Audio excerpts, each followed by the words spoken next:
Welcome to this video where we look at another member of my classic computer collection, and this time we're going to have a look at the Epson QX-10.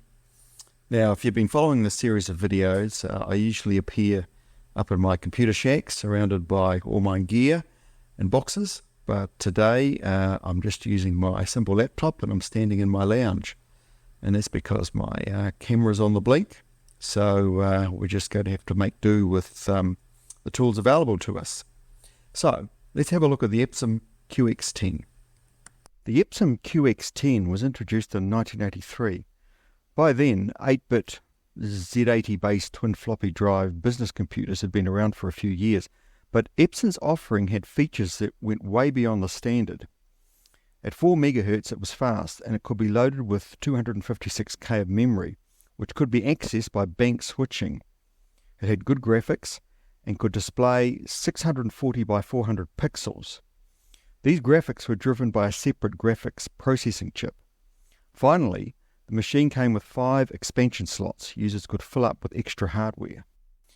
Here is an advertisement from the August edition of New Zealand Bits and Bytes, our national computer magazine at the time. In some countries, such as the US, the QX-10 came with an integrated office system called Valdocs and a special keyboard. However, here in New Zealand, the machine was bundled with the standard for 8-bit office computing, the good old CP/M operating system. So here's my unit. You can see it's a little yellowed in places. In fact, it's a good candidate for retrobrite one day, but it doesn't detract too much from admiring the style. It's a handsome looking computer with a low, flat profile, aided by uber-thin disk drives, which are about 2/3 the height of conventional half-height 5 1/4 floppy drives. It's got a huge keyboard with an army of keys, and this seems to be typical of a lot of Japanese computers at the time. A very sharp green screen monitor completes the picture. Now this monitor is very light. Now one reason for that is that there's no PSU or power supply in the monitor. It draws all of the power it needs from the computer itself. So let's have a look around the back. It's a tidy arrangement with ports that are typical of a business computer of the time.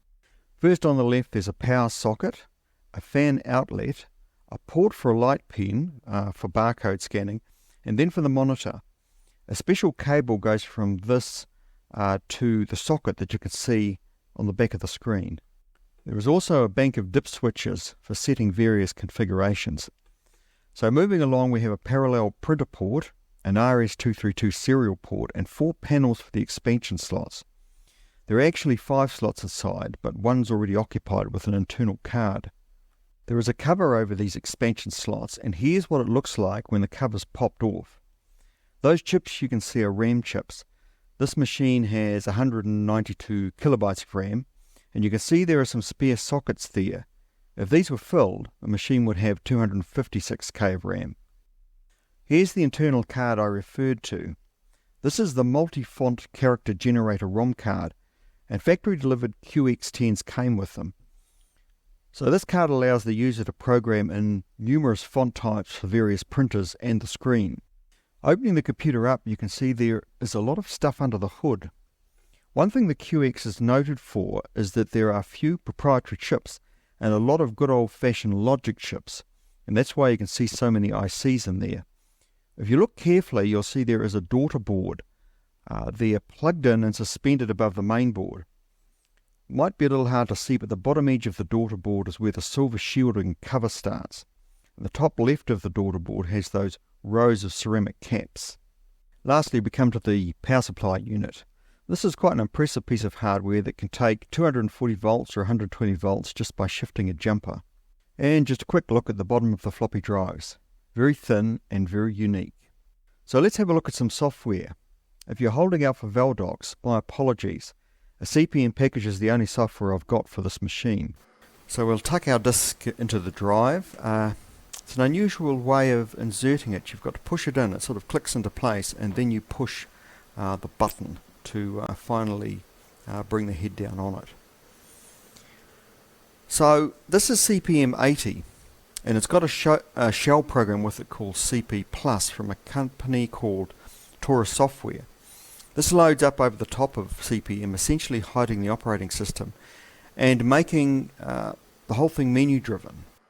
When you're used to hard disk access, these floppy drives can be a little slow, but compared to floppy drives generally, these ones are reasonably speedy. They do load the programs in quite quickly. Now there's our menu, our main menu at the top of the tree, if you like, so pushing those letters will bring us to sub-menus. Now I just thought I'd show you what I consider to be a design flaw. I've had the keyboard flat. In that configuration, the discs are easy to insert and remove. But consider what happens when I angle the keyboard. There. Keyboard's now at a very comfortable angle, but disc removal and insertion is now a problem. Drive door is the same height as the back of the keyboard, so it's a choice of either bending the disc, which is not a good idea, or moving the keyboard every time you want to insert or remove a disc. Quite awkward. And pulling that keyboard back, of course, takes up a little more desk real estate. Now I'll just show you a sub-menu under that main menu. Sorry the screen's at a slight angle there. I did notice that at the time. The camera doesn't show the text so well, so I've mixed up these live shots with stills. So there's the sub-menu for file manipulation. You can see most things a normal operator would want to do are represented there. Pressing return gets us back to the main menu from there, and from the main menu we can get to standard CPM for those that really want to experience the bare metal. Now anyone who's watching this, who are familiar with CPM, will recognize most of the files that you can see here. There's things like ed.com, load.com, dump.com.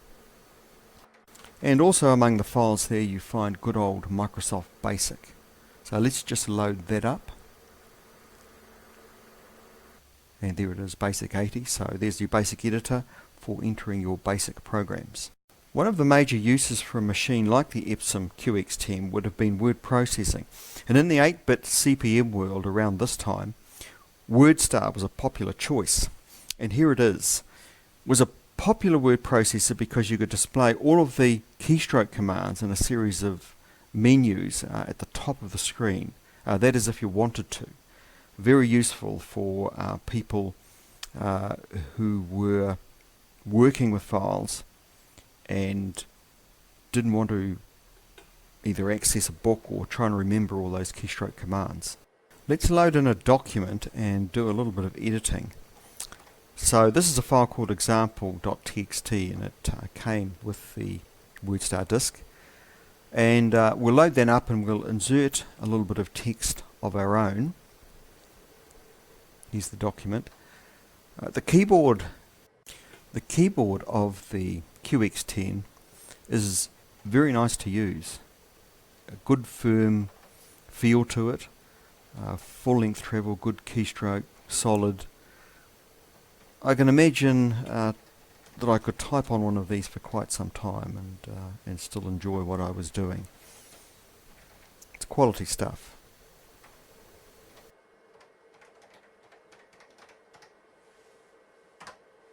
People using a business CPM computer would also probably play with spreadsheets. This is SuperCalc, which is another common CPM spreadsheet. And you can see there it's got the typical spreadsheet layout. Another tool in the arsenal of the Epson QX-10. Finally, I'll show you some screen tests from a diagnostic program I've got. And here's one showing some of the characters. Looks a bit like TRS-80 characters there. This shot's showing some of the graphics capability. So I said a lot of CPM machines didn't have graphics capability, but this one's got a graphic chip, and it certainly does. Oh, there's a good demonstration. Apparently there were games for the Epson QX-10 that took advantage of those graphics. Unfortunately, I don't have any. So that's the Epson QX-10. Not many people would regard it as a classic computer, but I wanted one as an example of high-quality Japanese 8-bit CP/M business computers. I'll leave you with this optimistic advertisement taken from some computer magazine of the day. Unfortunately, nothing could stop the IBM PC and compatibles juggernaut that was starting to dominate the market at the time. The Epson QX-10 wasn't the winner from that competition, but who knows, if CP/M had dominated the market for a little while longer, this model actually might have made a mark. Well, I hope you enjoyed that look at the Epson QX-10. So until next time, keep well, and we'll see you in the next video.